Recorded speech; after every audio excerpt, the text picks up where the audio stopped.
বৌদ্ধ তীর্থস্থান সারনাথকে ইউনেস্কোর বিশ্ব ঐতিহ্যের তালিকায় অন্তর্ভুক্ত করা হয়েছে গত ২৫শে জুলাই ২০২৬ তারিখে। দক্ষিণ কোরিয়ার বুসানে অনুষ্ঠিত ইউনেস্কো ওয়ার্ল্ড হেরিটেজ কমিটির ৪৮তম অধিবেশনে সারনাথকে হেরিটেজ সাইটের তালিকায় অন্তর্ভুক্ত করা হয়।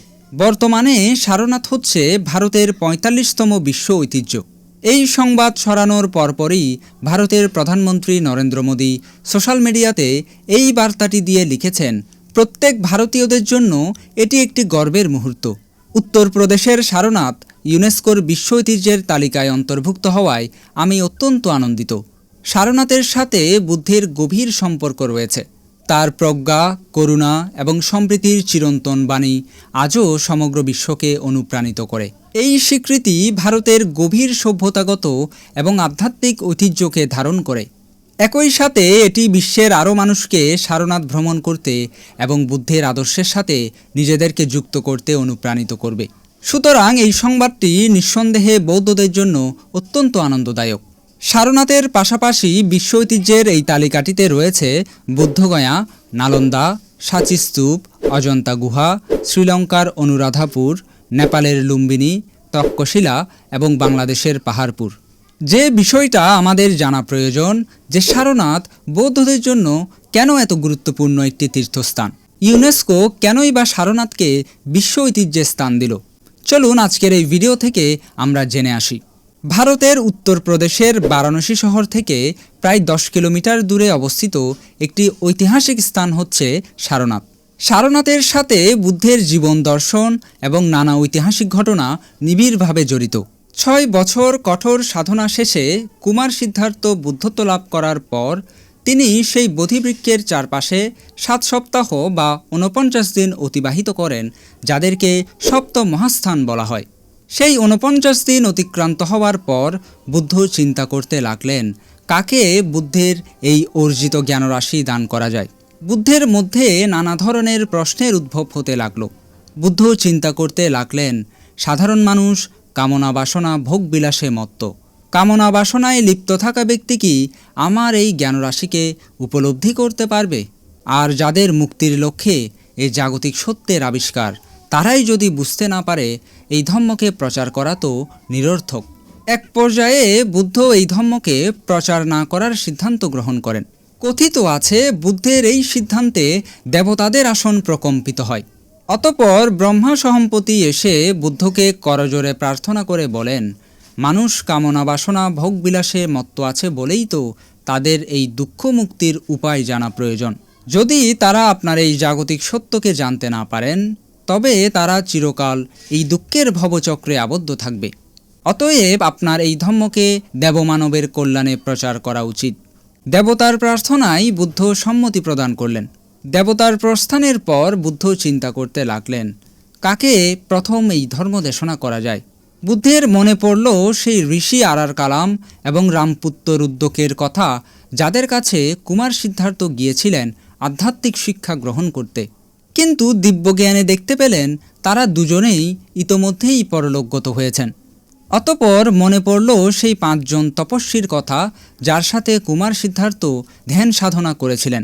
যদিও কুমার সিদ্ধার্থ কঠোর উপবাস ত্যাগ করে মধ্যম পথ গ্রহণ করলে তারা তাকে ছেড়ে চলে গিয়েছিলেন, তবুও বুদ্ধ এটা জানতেন যে তারা সত্যের সন্ধানী। তিনি উপলব্ধি করলেন তার প্রথম ধর্ম দেশনার জন্য তারাই সবচাইতে উপযুক্ত।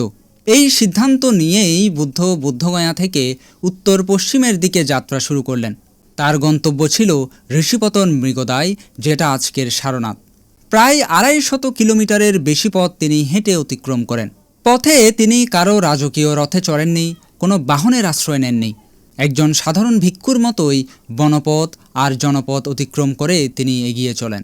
তার হাতে ছিল একটি ভিক্ষাপাত্র, গায়ে ছিল একটি সাধারণ চিবর, কিন্তু অন্তরে ছিল এমন এক জ্ঞান যা খুব শিগগিরই পৃথিবীর ইতিহাস বদলে দিতে চলেছে। এই যাত্রাপথেই ঘটে একটি গুরুত্বপূর্ণ ঘটনা। বুদ্ধের সাথে উপক নামের এক সন্ন্যাসীর সাক্ষাৎ হয়। বুদ্ধের শান্ত, উজ্জ্বল এবং দীপ্তিময় মুখমণ্ডল দেখে উপক বিস্মিত হয়ে প্রশ্ন করেন, কে আপনার গুরু?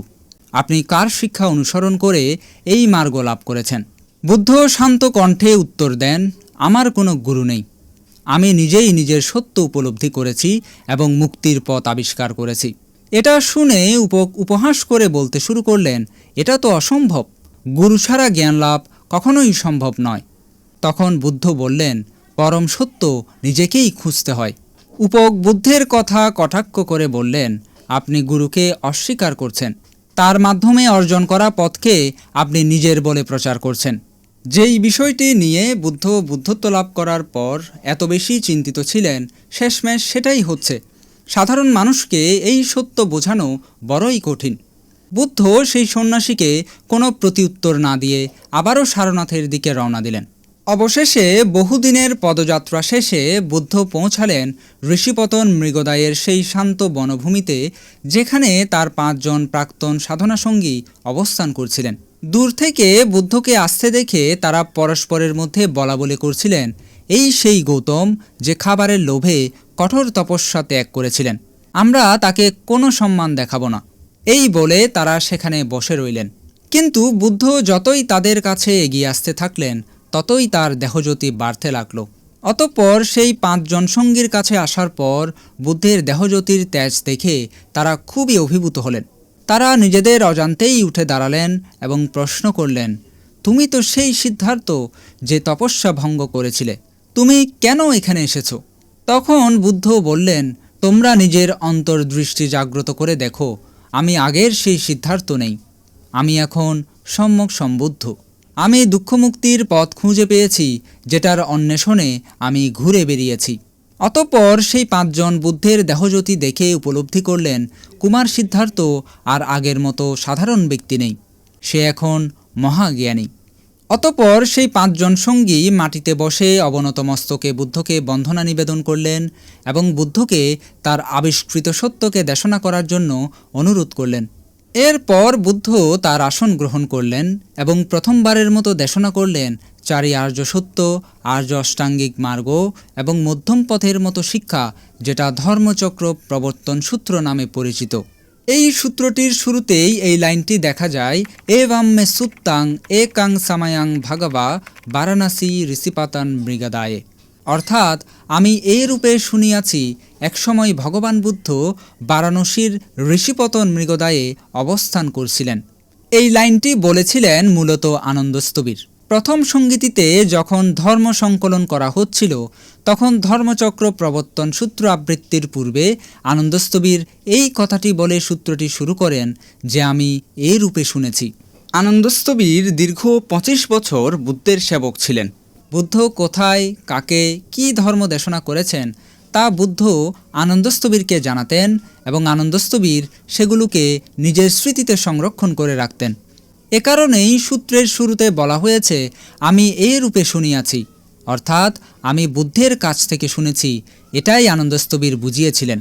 এই সূত্রটির পরবর্তী অংশে যা যা বলা হয়েছে তা বুদ্ধ কর্তৃক দেশিত চতুরার্য সত্য, আর্য অষ্টাঙ্গিক মার্গ, মধ্যম পন্থা এবং প্রতীত্য সমুৎপাদ নীতির মতো বিষয়বস্তুর ব্যাখ্যা।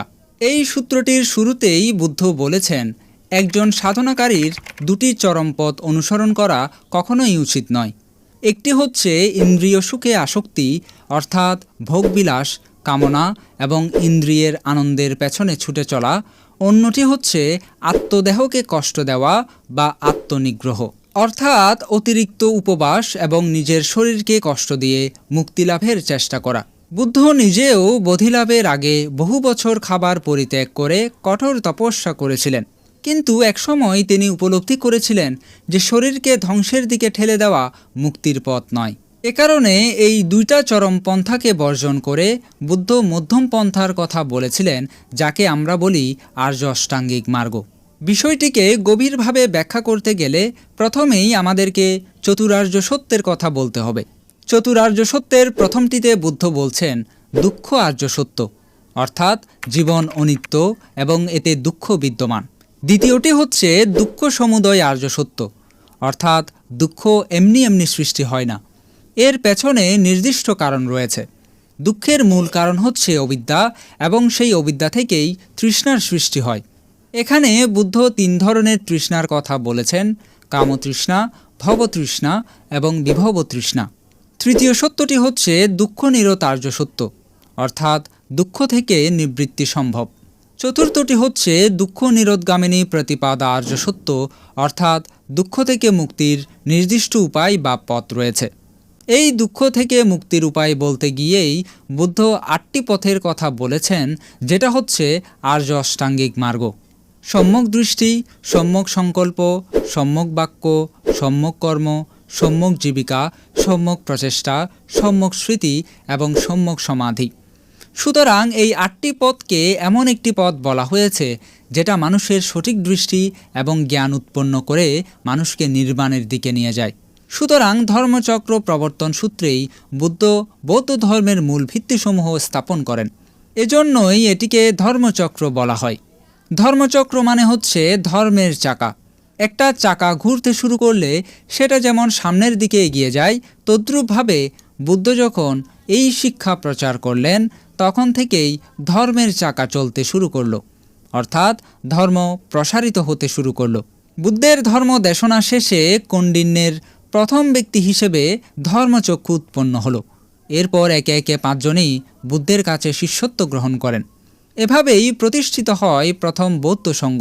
এজন্যই সারনাথকে বৌদ্ধ ধর্মের সাংগঠনিক সূচনাস্থল বলা হয়। বুদ্ধ ধর্ম এবং সংঘ এই 3 রত্নের মধ্যে সংঘরত্নের আনুষ্ঠানিক প্রতিষ্ঠা এখানেই হয়েছিল। ধর্মচক্র প্রবর্তন সূত্র পাঠ করার পর বুদ্ধ অনাত্ম লক্ষণ সূত্র দেশনা করেন, যেখানে তিনি আত্মা অনাত্মা বিষয়ে গুরুত্বপূর্ণ শিক্ষা প্রদান করেন। এরপর পঞ্চস্কন্ধ অর্থাৎ রূপ, বেদনা, সংজ্ঞা, সংস্কার এবং বিজ্ঞান নিয়ে দেশনা করেন, যেখানে তিনি বলেছিলেন এই পঞ্চস্কন্ধ মানুষের নিয়ন্ত্রণে নেই এবং এগুলো নিয়তই পরিবর্তনশীল। এজন্য এগুলোকে স্থায়ী, অপরিবর্তনীয় এবং আমি বা আমার আত্মা হিসেবে ধরে রাখা যুক্তিসঙ্গত নয়। অতঃপর এই দেশনা শ্রবণ করতে করতে এই 5 জন শিষ্যই অর্হত্ব ফলে অধিষ্ঠিত হয়েছিলেন। এই ঘটনার ঠিক কিছু সময় পর বারাণসীর একজন ধনী পরিবারের একটি যুবক বুদ্ধের কাছে আসেন। তার নাম ছিল যশ। সেই যশ নামের যুবক অত্যন্ত বিলাসবহুল জীবন যাপন করতেন। কিন্তু একদিন গভীর রাতে নিজের চারপাশের ভোগবিলাস দেখে তার মনে অনিত্যতা এবং অসন্তোষের সৃষ্টি হয়। অতঃপর তিনি বাড়ি ছেড়ে বেরিয়ে পড়েন এবং সারনাথে এসে বুদ্ধের সাথে দেখা করেন। যশস্তবীর বুদ্ধের ধর্ম দেশনা শ্রবণ করে ভিক্ষু হয়ে বুদ্ধের শিষ্যত্ব গ্রহণ করেন। এদিকে যশের পিতা তাকে খুঁজতে খুঁজতে সারনাথে বুদ্ধের কাছে এসে উপস্থিত হন। কিন্তু তিনি যখন বুদ্ধের ধর্ম দেশনা শ্রবণ করেন, তিনি বুদ্ধের গৃহী অনুসারী বা উপাসক হিসেবে বুদ্ধের শরণ গ্রহণ করেন। বলা হয় এই যশস্তবীরের পিতাই ছিলেন প্রথম গৃহী উপাসক। ধীরে ধীরে যশের মাতাও উপাসিকা হিসেবে বুদ্ধের শরণ গ্রহণ করেন। এরপর যশের 4 বন্ধু সহ আরও 54 জন সহচর মিলে বুদ্ধের শিষ্যত্ব গ্রহণ করেছিলেন এই সারনাথেই। অতঃপর বুদ্ধের 5 জন শিষ্য যশস্তবীর এবং তার 54 জন সহচর মিলে মোট 60 জন শিষ্য পরিপূর্ণ হল। তখন বুদ্ধ তাদের উদ্দেশ্যে বলেছিলেন, চারাত্তা ভিক্ষাবে চারিকাং বহুজানা হিতায়া বহুজানা সুখায়া, অর্থাৎ হে ভিক্ষুগণ, তোমরা দিকে দিকে বিচরণ করো বহুজনের হিতের জন্য, বহুজনের সুখের জন্য। এরপরেই ভিক্ষু সঙ্গরা বেরিয়ে পড়েছিলেন ধর্ম প্রচারের উদ্দেশ্যে। বুদ্ধ তাদেরকে বলেছিলেন, 2 জন একই পথে যেও না, প্রত্যেকে আলাদা আলাদা দিকে গিয়ে ধর্ম প্রচার করো। এই নির্দেশের মধ্য দিয়েই বৌদ্ধ ধর্মের সংগঠিত প্রচার যাত্রা শুরু হয়। এরপর ভিক্ষুরা ভারতের বিভিন্ন অঞ্চলে ছড়িয়ে পড়তে শুরু করেন। বুদ্ধ নিজেও সারনাথ থেকে অন্য অঞ্চলে ধর্ম প্রচারের জন্য যাত্রা করেন। বুদ্ধ বুদ্ধগয়ায় সত্য উপলব্ধি করেছিলেন ঠিকই, কিন্তু সারনাথ থেকেই সেই সত্য পৃথিবীর বিভিন্ন প্রান্তে ছড়িয়ে পড়ার যাত্রা শুরু হয়। সারনাথ শুধু বুদ্ধের সময়কালেই নয়, বুদ্ধের মহাপরিনির্বাণের পরেও গুরুত্বপূর্ণ অনেক ঘটনা এখানে সম্পাদিত হয়। বুদ্ধের মহাপরিনির্বাণের 218 বছর পর সম্রাট অশোক সিংহাসনে অধিষ্ঠিত হন। কলিঙ্গ জয় করতে গিয়ে মানুষের মৃত্যুর মিছিল দেখে সম্রাট অশোকের মন বিগলিত হয় এবং অশোক বৌদ্ধ ধর্ম গ্রহণ করেন। বৌদ্ধ ধর্ম গ্রহণ করার পর অশোক বুদ্ধের জীবনের গুরুত্বপূর্ণ স্থানগুলো সংরক্ষণে উদ্যোগী হন। তিনি সারনাথে বিশাল স্তূপ, বিহার এবং স্মৃতিস্তম্ভ নির্মাণ করেন। এখানেই তিনি স্থাপন করেন বিখ্যাত অশোক স্তম্ভ, যার শীর্ষে 4টি সিংহ পিঠে পিঠ রেখে দাঁড়িয়ে আছে। এই অসাধারণ ভাস্কর্য আজ ভারতের জাতীয় প্রতীক, আর এর নিচে থাকা ধর্মচক্রটি ভারতের জাতীয় পতাকার মাঝখানে স্থান পেয়েছে। অর্থাৎ আধুনিক ভারতের রাষ্ট্রীয় পরিচয়ের সাথে সারনাথের ঐতিহাসিক সম্পর্ক অত্যন্ত গভীর। সারনাথের সবচাইতে বিখ্যাত স্থাপত্যগুলোর একটি হচ্ছে ধামেক স্তূপ। এই স্থানেই বুদ্ধ ধর্ম দেশনা দিয়েছিলেন। তবে বর্তমানে যেই স্থাপনাটি দেখতে পাওয়া যায় সেটি গুপ্ত যুগে তৈরি হয়েছিল বলে ধারণা করা হয়। বর্তমান এই স্তূপটির উচ্চতা প্রায় ৪৩ মিটার এবং ব্যাস প্রায় ২৮ মিটার। নিচের অংশে পাথরের উপর অত্যন্ত সূক্ষ্ম জ্যামিতিক নকশা, ফুল এবং লতার অলঙ্করণ এ গুপ্ত যুগের শিল্পকলার অনন্য নিদর্শন হিসেবে বিবেচিত হয়। শতাব্দীর পর শতাব্দী ধরে অসংখ্য তীর্থযাত্রী এই স্তূপকে শ্রদ্ধাভরে প্রদক্ষিণ করে আসছেন। ধামেক স্তূপের পাশাপাশি ধর্মরাজিক স্তূপ একসময় সারনাথের অন্যতম একটি গুরুত্বপূর্ণ স্থাপনা ছিল।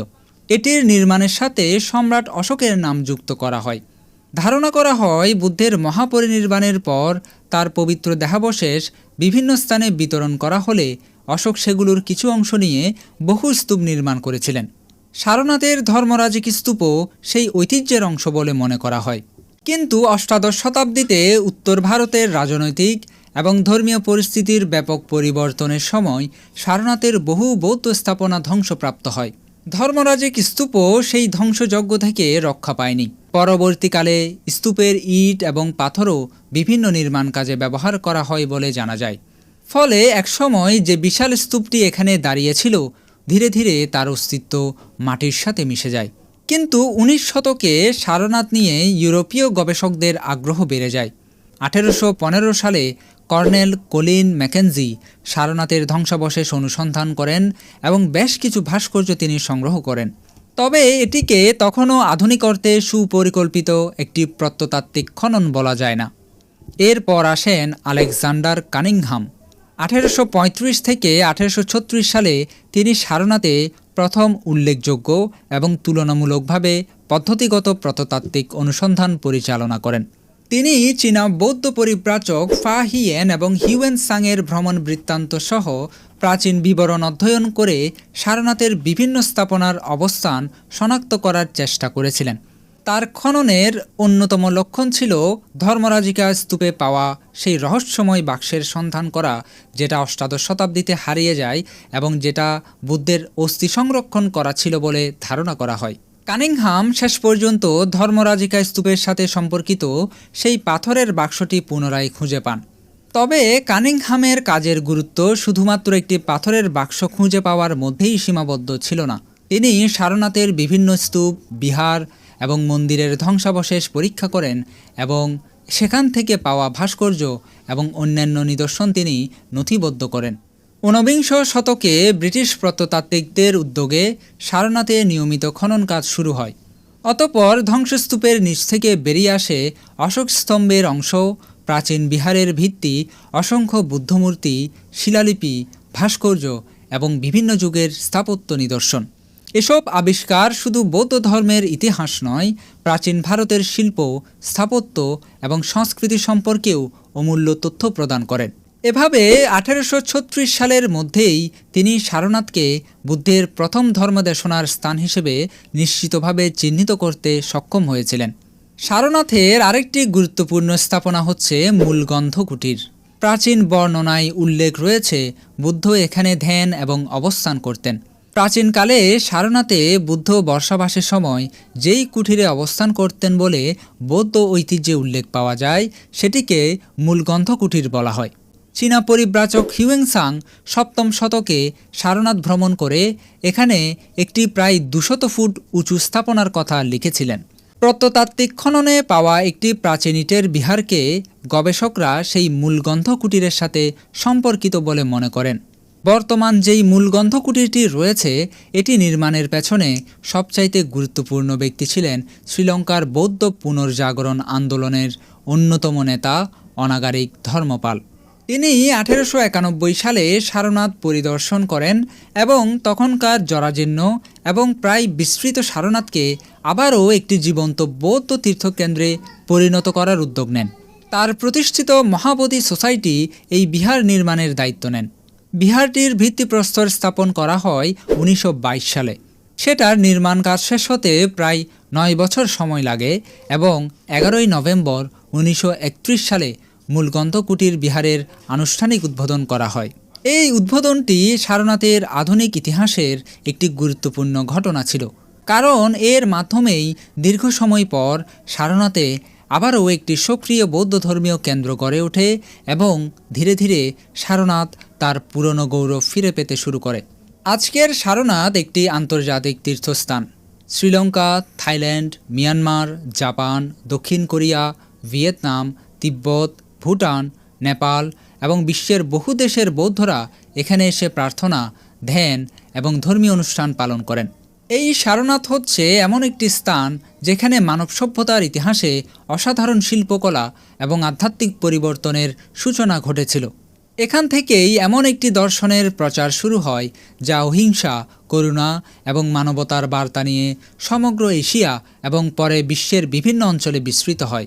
সারনাথের প্রত্নতাত্ত্বিক নিদর্শন প্রাচীন ভারতীয় শিল্প, ভাস্কর্য, নগর পরিকল্পনা এবং ধর্মীয় স্থাপত্যের একটি উৎকৃষ্ট উদাহরণ।